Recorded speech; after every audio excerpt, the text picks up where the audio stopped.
सुप्रभात विद्यार्थियों, जैसा कि आपको पता है रीट अध्यापक पात्रता परीक्षा, उस पात्रता परीक्षा के अंदर जिन भी विद्यार्थियों ने भाषा सेकंड के रूप में हिंदी भाषा को लिया है, इसके साथ शिक्षण विधियाँ। सबसे पहले मैं हिंदी भाषा की शिक्षण विधियाँ कह रहा हूँ विद्यार्थियों।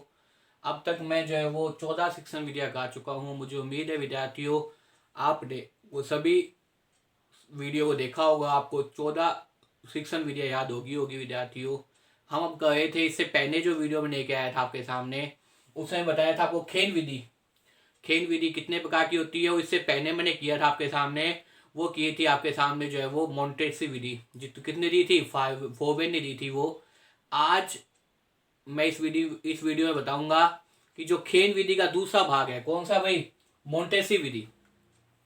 इस मोंटेसी विधि को देने वाले कौन थे और इस विधि में क्या कुछ होता है विद्यार्थियों। अगर मेरे द्वारा बनाई वीडियो आपको पसंद आए तो इसे ज़्यादा शेयर कीजिए, लाइक कीजिए और कमेंट कीजिए विद्यार्थियों। के साथ ही अब तो कहने की आवश्यकता नहीं है कि 25 अप्रैल 2021 को पेपर है आपका, तो अब वो खूब तैयारी कीजिए। और अगर मेरे द्वारा बनाई वीडियो पसंद आए तो इसे ज़्यादा शेयर कीजिए। और अब तक भी किसी भी विद्यार्थी ने अगर चैनल को सब्सक्राइब नहीं किया तो उसे सब्सक्राइब कर लीजिए, साथ में घंटी का बटन दबा दीजिए विद्यार्थियों, ताकि तुरंत क्या है नोटिफिकेशन मिल जाए।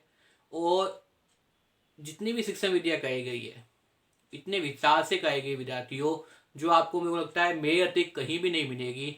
एक शिक्षण विधि, क्योंकि जो कंपटीशन जो बड़े बड़े कोचिंग सेंटर वगैरह है वो अगर कहते हैं तो तुरंत अपना सिलेबस पूरा करने के हिसाब से कहते हैं। और मेरा जो पढ़ाने का तरीका है वो ये है कि आपको साथ साथ याद भी हो जाए। तो देखिए विद्यार्थियों, आज हम कहेंगे मोंटेसी विधि। देने वाले कौन थे, मारिया मोंटेसी। सबसे पहले किसने दी थी, मारिया मोंटेसी ने दी थी, जो कहाँ की थी, इटली की थी।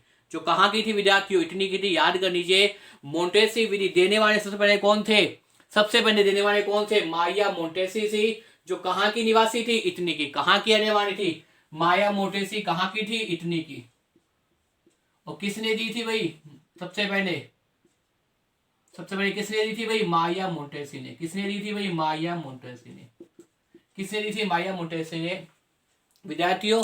अब आप जब पैराग्राफ की बजाय, मेरा तरीका ये होता है कि विद्यार्थी पैराग्राफ की बजाय अगर छोटे छोटे प्रश्न बनाने और पैराग्राफ के अंदर, उसे जल्दी याद होगा। जैसे आपके सामने मोंटेसी विधि है, सबसे पहले किसने दी थी, इटली की मारिया मोंटेसी ने। सबसे पहले किसने दी थी, मारिया मोंटेसी ने। कहाँ की रहने वाली थी, इटली की रहने वाली थी। देखिए इस विधि में क्या करते हैं, इस विधि में कोई नाम क्या है, खेल विधि है, तो बच्चों को खेल ही सिखाया जाता है। और खेल खेलने बच्चों को क्या की जाती है, कुछ वस्तुएं दी जाती है। उस वस्तुओं के माध्यम से छात्र को अध्यापक जब पढ़ाता है, अगर ऐसा कुछ करता है कक्षा के अंदर, क्लास के अंदर, तो वो कौन सी विधि का आती है, वो आपके सामने मोंटेसी विधि का आती है। तो देखिए विद्यार्थियों, मोंटेसी विधि के बारे में सबसे पहले इसका प्रयोग क्या किया था, इटली की अध्यापिका। और ये भी क्या थी भाई, अध्यापिका थी, इटली की शिक्षिका कौन थी भाई, मारिया मोंटेसी। ये भी क्या है भाई, शिक्षिका है, अध्यापिका है।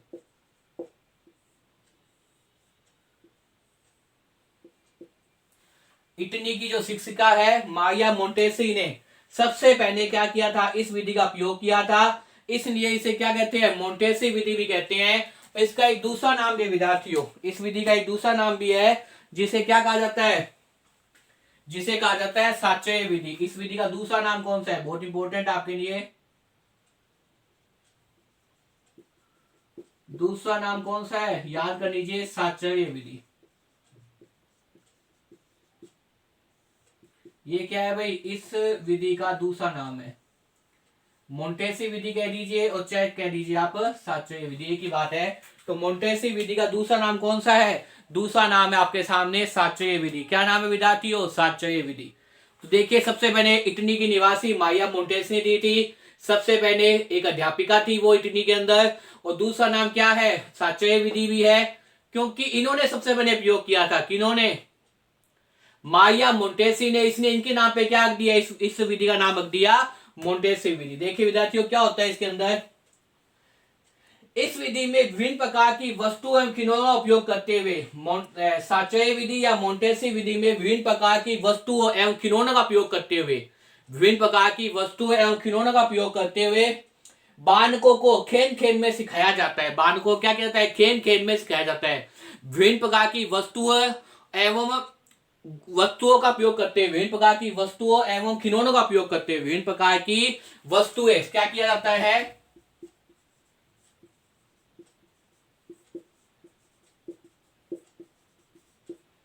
विभिन्न प्रकार की वस्तुओं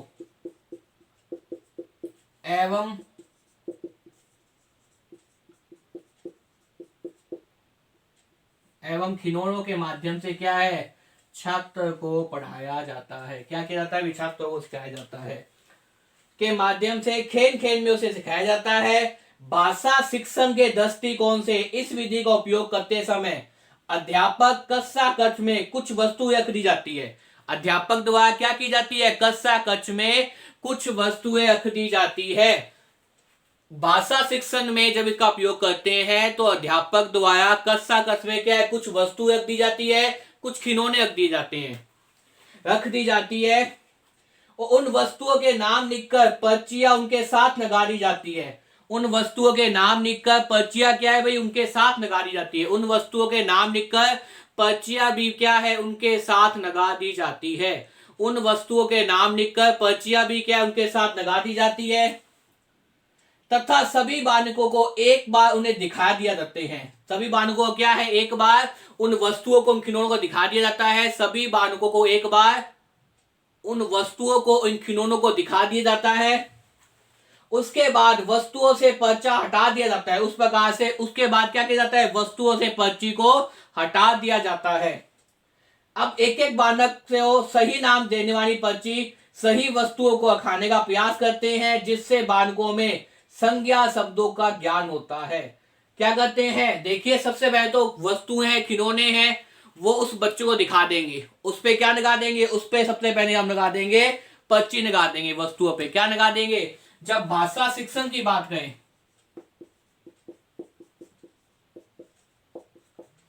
अगर भाषा शिक्षण की बात करें तो भाषा शिक्षण के अंदर अगर ये विधि का उपयोग किया जा रहा है तो सबसे पहले क्या किया जाता है, वस्तुओं को किसको दिखाया जाता है, छात्रों को। उसके ऊपर क्या लगी होती है, पर्ची लगी होती है। बाद में क्या करते हैं वह विद्यार्थियों, उन पर्चियों को हटा दिया जाता है और फिर छात्र से कहते हैं कि वो सही वस्तु पर सही पर्ची लगाए। इससे क्या होता है, इससे छात्र विद्यार्थी संज्ञा के शब्दों को आसानी से सीख जाता है। इससे क्या होता है भाई, इससे विद्यार्थी छात्र क्या करता है, संज्ञा के शब्दों को बड़ी आसानी से सीख जाता है। तो देखिए विद्यार्थियों, इसलिए इसका नाम क्या पड़ा हुआ है, मोंटेसी विधि पिया हुआ है। देखिए कक्षा कक्ष में जब एक अध्यापक, हिंदी का अध्यापक मोंटेसी विधि का उपयोग करता है तो वे उपयोग करते समय कक्षा कक्ष में कुछ वस्तुओं को रख देता है और उन पर वस्तुओं के नाम की लिखी हुई पर्चियां उनके साथ लगा दी जाती है। उन पर लिखी हुई वस्तुओं की पर्चियां उनके साथ लगा दी जाती है। फिर एक एक बार बालकों को दिखा दिया जाता है। उसके बाद क्या कहते हैं, एक एक वस्तु, एक एक पर्ची छात्र को दिखा दी जाती है। उसके बाद अध्यापक क्या करता है, उन पर्चियों को हटा देता है। हटाने के बाद में छात्र से पूछा जाता है कि बताओ सही नाम वाली वस्तुओं को सही वस्तु पर रखने का प्रयास करते हैं, जिससे बालकों को संज्ञा शब्दों का ज्ञान हो जाता है। सबसे पहले देने वाली कौन थे, इटली की शिक्षिका कौन सी, मारिया मोंटेसी। इसी नियम के नाम पे क्या पड़ गई, विधि का नाम मोंटेसी विधि पड़ गया, जिसका दूसरा नाम क्या है, साचय विधि है। इसमें भी क्या है, वस्तुओं और खिलौनों के माध्यम से अध्यापक कक्षा में क्या है, छात्रों को याद कराने का प्रयास करता है। तो मुझे उम्मीद है विद्यार्थियों, इस वीडियो को देखने के बाद में आपको मोंटेसी विधि कह दीजिए या साचय विधि कह दीजिए, वो समझ में आ गई होगी। और इसके साथ साथ आपको याद भी होगा विद्यार्थियों को, पढ़ाने का तरीका है साथ साथ में याद कराना। तो विद्यार्थियों, अगर मेरे द्वारा बनाई वीडियो आपको पसंद आए तो इसे ज्यादा शेयर कीजिए, कमेंट कीजिए और खूब पढ़िए विद्यार्थियों, खूब तैयारी कीजिए। धन्यवाद।